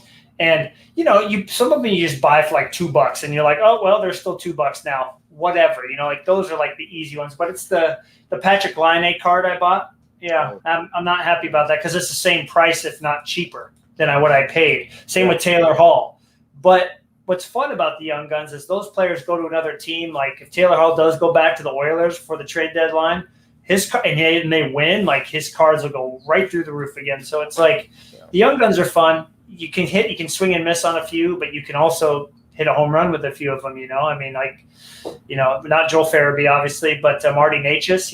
Both of his I got for like $6, $7. Like he's going crazy, dude. But it's a fun way to keep in touch with the league. That's what I felt. The collecting the goalie Young Guns, collecting the skater Young Guns, and now Fleury. Like, it really keeps me vested in those players and just the league in general. It keeps you, your finger on the pulse, and that's what makes it so much more fun. I think if you follow any sport through collecting, it's just it makes it so much better. Like, oh dang, look at this guy on the White Sox who went 8 for 9 to start the season. I've got 3 of his rookies. How cool, like, let's see how he does. I think stuff like that is always an aspect of collecting that people need to not lose sight of. Like, sure, you might make a little money off of it, but it's more exciting to do that than to get caught up in like trying to get a gem mint 10 on every card you buy. I just don't feel like that's a successful way to go and collect, Yeah, and the raw base Young Guns are like almost like the stock index of the hobby. Like when I was looking stuff up yesterday, I didn't know the Demko is now going for $40-$50. I didn't know Martin Necas is now going for $40-$50. And you have to be looking at that stuff because and then you have comparables. Well, if this guy's going for 50 and this guy's performing like this, he should be more than 20. And and then that kind of gives you an idea of, and especially helps like if you're collecting a player that you like or that you've had your eye on, you need to know when that's starting to trend up, because then you might be priced out, right? So. Exactly. No, well, and I had a Marner that I was going to buy about 2 months ago for $100, and I was like, I don't know. Yeah, I should have definitely taken that opportunity. But you need to trust your instincts when it comes to that stuff. Or if you're like, man, I really like Marc-Andre Fleury. He's the best player I've ever seen. Well, he's having an amazing year, and they have a good chance to win the Cup this year. So you better get on it, because if you don't, if I don't start collecting him until this next offseason, I'm going to be paying double what I'm paying now, Yeah, So you kind of have to make some guesses as to how things go. Like I think a good you were looking for Aho, right? well, and he doesn't make any sense to me. I get that he's in a small market, but he and Svechnikov don't make sense to me. Andrei Svechnikov is his young guns. I'm still assuming it's probably down a bit, but it's still like $50-$60. Yeah. Sebastian Aho is their best player. Yeah. And he hasn't had Teravainen healthy. He hasn't played with Svechnikov, so he's not doing as well as he normally does. But they're still winning. But then Marty Necas has like a good week, and now his young guns is more expensive than Aho. Makes no flipping sense, dude. I agree. It's a little weird, but what I was going to say was, like since you were looking at it, not much has changed, or it may have even come down a bit. Yeah, it has not changed at all. So that's one of those situations where you can look back and you don't have to feel any way about it because it's kind of flatline. But also then you consider, even the funny thing is, even if they don't play really well or get deep in the playoffs, I bet you there will be a bump again in Aho in the off season when people start speculating. So I think it's also distraction too, right? I think Aho is one of those guys, he slipped through because now people are looking at the Series 2 rookies and they're looking at the contenders, and a lot of money's going towards the Lightning now. And that might change. Whereas the Martin Necas is maybe because I think a lot of people have felt that's been undervalued for a while. Right. People were asking for that card 2-3 years ago at different shows, and I remember I'd always say to my buddies, like, why? What's so good about this kid? But he's pretty talented, man. Yeah. But I love that quote that you said about like the raw young guns are like the stock market of where a player is at. You could literally take the top 100 selling young guns or top 100 players in the league who have young guns. There's a few that don't, right? Like Cam Talbot is one. He's been playing amazing, doesn't have the young guns, but most of them do. And you can literally, like, based upon popular, like hype, skill, how good their team's doing, you put those three things together and then you look at how they relate to their price and they pretty much line up. But hype, I feel like more than ever, I kind of figured this out when you and I spoke about this prior to doing this roundtable. Like hype with rookie cards seems to be more than the skill, because Sebastian Aho should be the $60 young guns and Andrei Svechnikov shouldn't be that much because he hasn't done anything this year. Like he's been really bad, like score wise. So his hype for some reason seems to trump performance, whereas Aho's performance is undervalued and makes his young guns $20 to $30, which is ridiculous. I always felt that way about players like Huberdeau and Barkov, and Florida is a terrible market. It's showing itself to be. Look at how do you pronounce the guy's name? Verhage? Oh, I don't know that one. Verhage sounds right. Yeah. Carter Verhage is killing it very consistently all year long. There's the young guns, I don't know, maybe $10-$20 if you're lucky, but if you compare, like you said, with is it Necas or Marty Necas? So I think it's Necas. That's how they say it on the broadcast. Marty Necas. Yeah. Like you said, with Necas, few good games, boom, $50. Sure. So market definitely has something to do with it. But Jonathan Huberdeau, I kept telling people, like, it's getting a little bit of respect now, but again, 2013-14, there's McKinnon, which is a $1,500 card. And then there's Huberdeau, which is only recently a $250 card, and that's still almost like one. So, and it's Jonathan Huberdeau. He's great. He's a great player. It is really interesting too, because you look at the NHL and you get like your friends in the U.S. that say, "Hey, Cartel, I really want to collect hockey. Who do I collect?" Well, guys that don't first like game plan their plan of attack, they go, I'm going to collect the best player in the league, Connor McDavid. Oh, somebody's got one for a bin of, I don't know, what do his young guns sell for now, raw? Connor McDavid. I'm not totally up to date with raw, but I would guess just based on the grading prices, it's got to be hovering around $1,000 US. Okay. I would imagine. All right, so they go in there and somebody's got one listed for $1,200, and it's like, oh, there's only 3 raw copies, $1,200, boom, buy it, and you're influencing that market. But I feel like some of these guys, like you said, they don't quite make the cut. The Huberdeaus and the Ahos and all these guys that are super talented. And people that don't watch the game. If you watch the Carolina Hurricanes play, Sebastian Aho is their best player, and that's the guy you get. You're like, man, he makes plays. He's always in the mix on pucks. I want his young guns. Oh, $30, cool. And then you watch the Oilers and Connor McDavid is like skating past everybody and scores. You're like, I want his. $1,000. What the heck? What's the difference? So there's so many different factors still that it surprised me. The Young Guns are we could do like 5 episodes on just Young Guns. I mean, it completely seems to be like, for instance, can I just throw another example at you? Stuart Skinner, okay? He's an Oilers goaltending prospect. He's played 2 games and his goals against average is like 6 this year, right? Because he got thrown in when they were getting blown out. Yeah. I had to wait for like 2 weeks to get a Young Guns under $10 to him. So, and that's the Canadian factor, the market, and the fact that he's a goaltender, and those tend to, like there were people speculating on the Hurricanes goaltender whose name I won't even attempt to pronounce right Andre now. Or Alex Nedeljkovic. Yeah, I mean, I remember I sold one of those, I'm pretty sure, for $5 during the off season.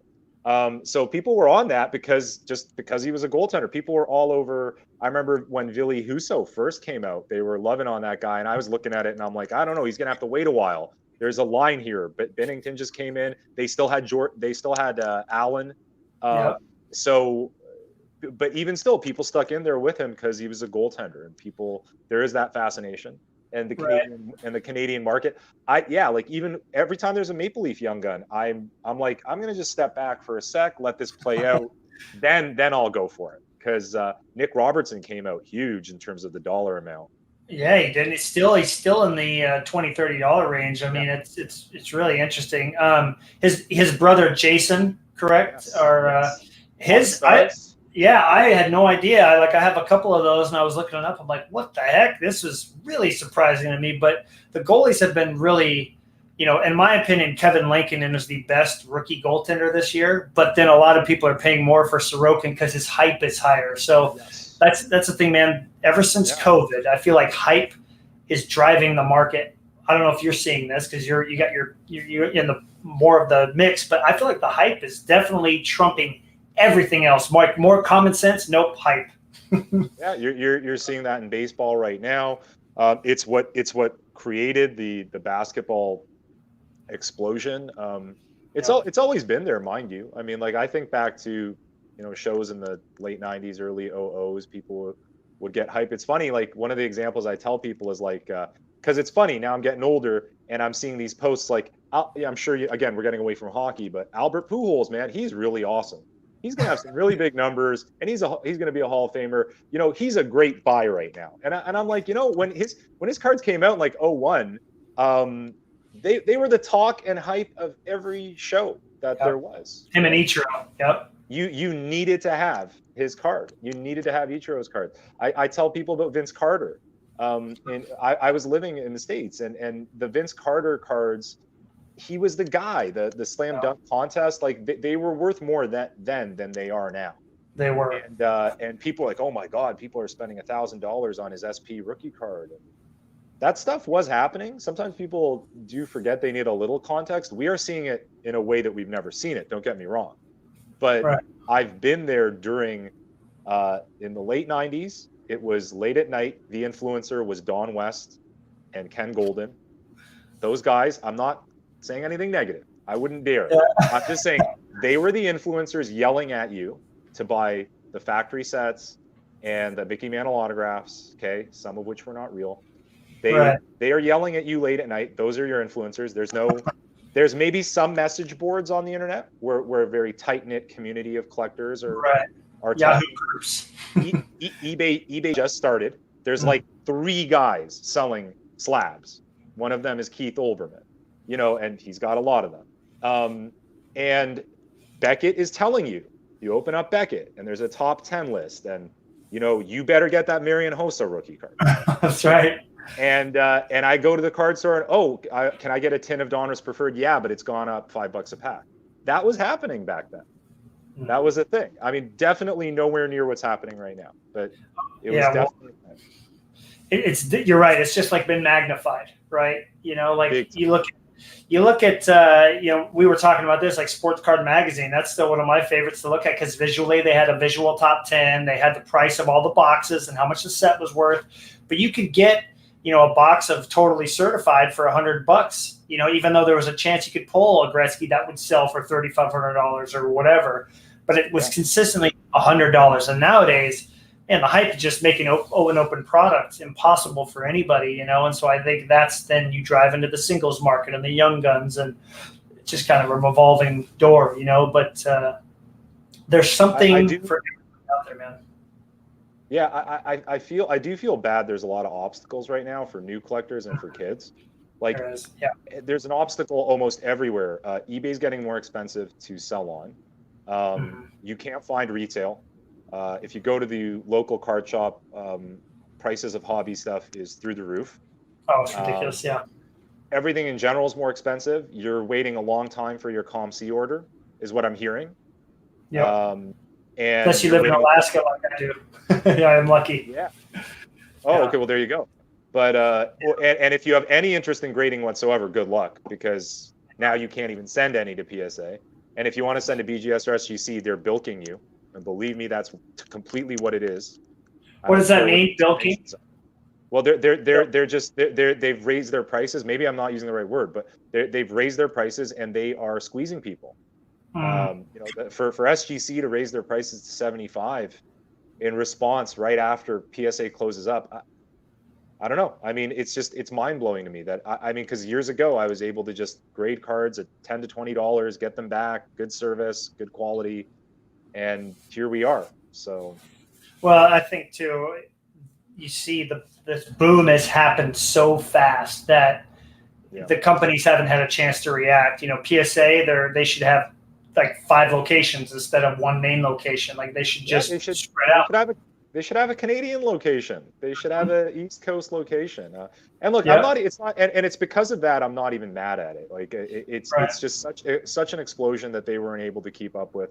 I think this is the right move, by the way. I think the shutdown, 100%. Obviously, I mean, I like my position right now, given that I have a ton of cards with them. It gives them time to focus on my cards. I'm actually seeing movement. As of 2 days ago, I saw movement on my orders. That's cool. So that's. I wonder what that's been like for them. But yeah, I think, you know, you have the shutdowns happening there in Canada. U.S. is slowly kind of opening up, but it's just kind of interesting to see that. I mean, you can go as far as looking at this. Like I need more one touches, right? I was finally able to get a 20 pack of BCWs for $40. Man, I was getting 40 for $40. You know, before everything, top loaders were cheap. You know, like my card savers. I don't want to tell you what I paid for my last batch, and I'm out of penny sleeves. So. Yeah, exactly. You know, everything has just like not been able to catch up with the popularity of the hobby because it's booming. I think if we look at positives, we always want to try to stay positive, you know, amidst the idiots on eBay. I'm going to say that on here. I don't care. There are some that drive me nuts, very few. But it's the positive. It's so positive to see, A, people being excited about collecting, B, meeting new collectors that are like us that have like come back in after collecting as kids, meeting all these great people. I mean, it's in a better place in that sense than it's ever been. And that's been really cool to see. And I mean, it's even gone as far as, I don't know how it is for you in your personal life or for anybody watching, but I have people at work where I teach. I mean, I'm in an elementary school where there's, you know, parents that are teachers and everybody's like in a different place in life than me, asking me about like, hey, I think my son's got some cards or my dad's got some cards, and like approaching me about it. It's like more of an acceptable thing because it's just like everybody's hearing about it. You know, are you seeing the same thing too personally? Like just more people, you know?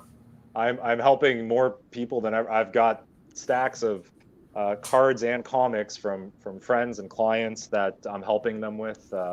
Cool. Yeah, every single day. I mean, even after the big Gretzky sale, by the way, you start people reach out to you and say, "I have these cards. Are they worth anything?" And that's cool. It's also, you know, it's reigniting it in them. It is kind of. I will say this. I mean, for a lot of cases, it's just the money. It's the fact that people are hearing that there's money involved. Right. But then I have people like there's two types, right? Like there's people that are just hearing there's money involved, but then there's people like there's definitely friends of mine who are now they want to get back in it. You know what they're specifically saying is like, yo, bro, how do I get my hands on 91, 92 Upper Deck? I want to open. And I'm like, all right, we'll figure this out for you. That's not that difficult. I have someone who's actively pursuing, you know, 90, 91 score because that was his set. And he doesn't care. Like, he doesn't care what it's worth. He just wants to get in there, and I think that's cool. So all that is happening. It is becoming mainstream. Celebrities are getting into it. Scotty Gomez is hilarious over on Instagram, and he's into it. Man, I gotta talk to Scotty Gomez. I want to interview him or something. That would be awesome to have him like come on this, especially as a fellow Alaskan, be like, hey, dude, I remember like talking to all my friends about you, like being in Alaska. And unfortunately, I never got to see an Aces game, but people had Aces stuff on in Soldotna where I lived. I mean, and he was in the paper. There was a thing on him, and then I know Ty Conklin. He's from Anchorage, so there was always stuff on him, and that would be really cool if anybody's able to get a hold of him and say you want to come talk hockey cards with a bunch of dorks for a while. Listen, try to use the Alaska angle, because he's shown himself to be very accessible. He has some strange takes on the hobby that I want to talk to him about. Maybe we could teach him some stuff that is beneficial. A lot of celebrities are getting into these positions where they are influencing the hobby because of purchases they're making and people they're getting involved with. Mm-hmm. And sometimes I feel like I'm not saying it's happening, but there is the danger that they will get involved with the people that aren't truly for the hobby and loving the hobby. It's just money. But there are some basketball players I know who are just like huge collectors. Like apparently Giannis was always a big collector and collects his stuff. So if we can get Scott Gomez into collecting certain things, or if he could share what he is collecting and what he wants help with, or like imagine Scott Gomez makes a big purchase. Like let's say Scott Gomez says, I was a huge fan when I was playing. I was a huge fan of Brett Hull. I don't even know if that makes sense, but let's say, and he says, I want to get a Brett Hull O-Pee-Chee PSA 10. And then he makes that purchase, and then people are like, whoa, O-Pee-Chee in a PSA 10 in the 80s is really tough.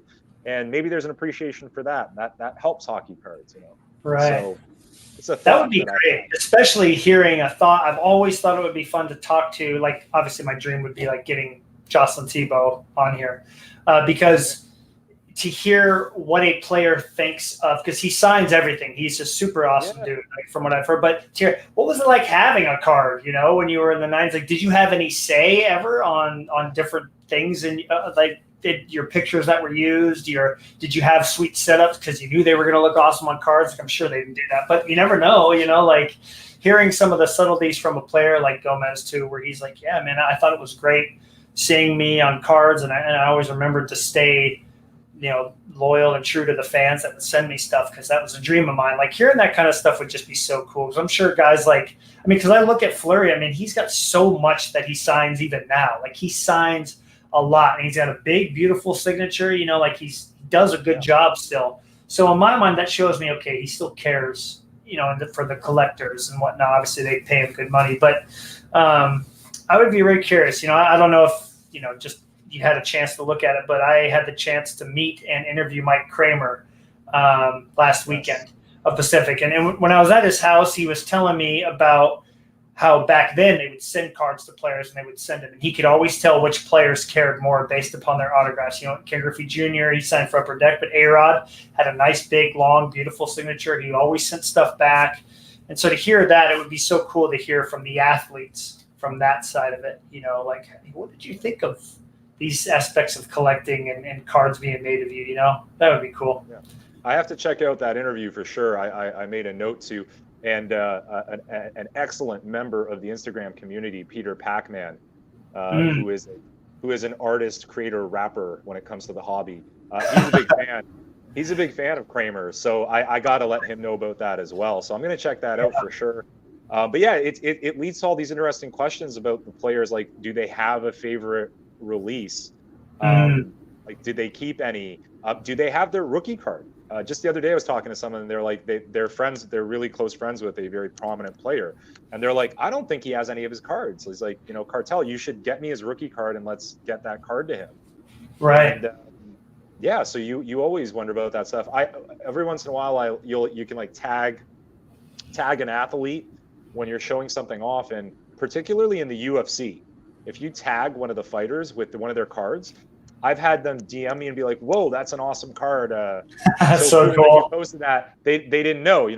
Arnold Allen is a fighter that is on the up and up in the UFC, and he was appreciative of me posting one of his cards. And a lot of times they're just like, they don't know what's out there, and they don't follow it or keep it themselves. So I'm sure there's plenty of situations where people will come to a celebrity will come to a friend that is in cards and be like, listen, I need my cards. This is happening apparently across the board in basketball. Like, basketball players are buying their buddies, their teammates, themselves, and they're picking up their cards. Well, you're seeing it too on YouTube. You know, you got like Phil Hughes. He was one of the first former players to really make it big. But then there's a Padres pitcher. Why is his name escaping me? Strom. It's not Marcus Strom or Max Strom. I think Max Strom. He does like Strom Stadium breaks. So he'll be like sitting in the stadium before a game, like opening a box of like finest flashbacks. You're like, oh, here I am. You know, like he's getting into it. So yeah, you're seeing a lot more athletes, and that's kind of what I'm seeing. I think everybody that's listening right now would agree. Like, it's becoming more socially acceptable to be like to collect. You know, it seemed like 10 years ago, and I don't have a girlfriend currently, but even people that I talk to, and you do, like, maybe 10 years ago, you don't say anything about your collection. Like, it's a very, like, it's put away in the, Matt Strom. Yeah. Thank you, Dave.